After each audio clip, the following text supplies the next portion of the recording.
لوگ سمجھتے ہیں کہ پتہ نہیں ہم رات کو سوئے اور صبح کسی نے پلیٹ میں ہمیں پاکستان دے دیا تھا. ایسا نہیں ہے. مسلمانوں کی 90 سال کی جد و جہد ہے جس کے پیچھے بڑے بڑے علماء، بڑے بڑے صوفیاء، مسلمان بچے، مرد، عورتیں، سب کی قربانیاں موجود ہیں. مسلمانوں کے خون پر اس پاکستان کی بنیاد کو رکھا گیا. تو علامہ فضل حق خیر آبادی رحمۃ اللہ تعالی نے فتویٰ دیا تو تحریک آزادی کا ایک آغاز ہوا. تو علامہ فضل حق خیر آبادی کو انگریز نے گرفتار کروا لیا، جج کے سامنے پیش کیا گیا.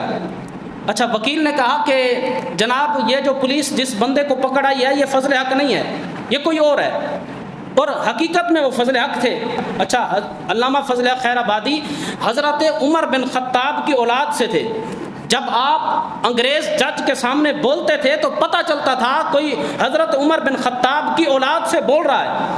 تو حضرت علامہ فضل حق خیر آبادی رحمۃ